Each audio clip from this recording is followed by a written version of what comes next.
Биылдан бастап елімізде ұлттық бірыңғай тестілеу жылына 4 рет өткізіледі. Сынақты талапкерлер қаңтар, наурыз, маусым және шілде айларында тапсыруға болады. Осы жылы ұлттық бірыңғай тестілеуді ақылы түрде тапсыруға облыс бойынша 1200 оқушы ниет білдірген.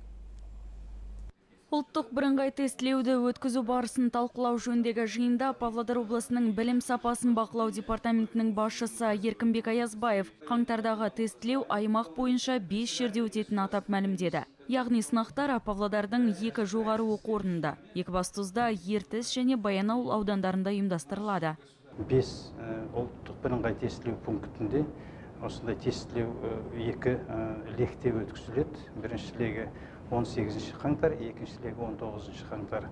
Бұны ұйымдастыру жұмысын жергілікті ұлттық бірыңғай тестілеу өткізу пункттерінің мамандары, жоғарғы оқу орнының мамандары және білім саласында қызмет етіп жүрген аудандық қалалық білім бөлімінің қызметкерлері ұйымдастырып, 18 жылғы желтоқсан айында тізімін қалыптастырды.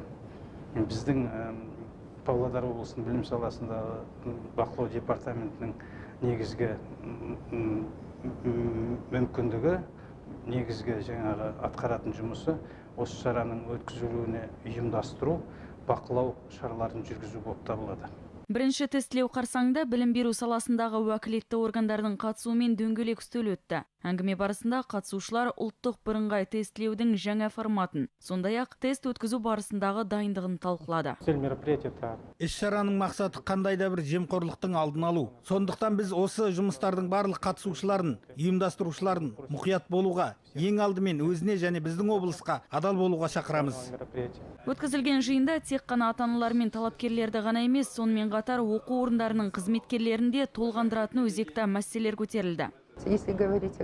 Егер біздің жоғарғы оқу орындарының дайындығы туралы айтатын болсақ, қаңтар айында 11-ші сынып оқушыларының 182 оқушысы және біздің университетке шартты түрде қабылданған 66 студент тестілеуден өтетін болады. Жоғарғы оқу орындары тестілеуді өткізуге толық дайын, ол қуатты техника мен ұялы байланыс тұтқышымен жабдықталған. Ата-аналар үшін біз аудиторияда болып жатқан барлық нәрселерді көре алатын зал дайындадық.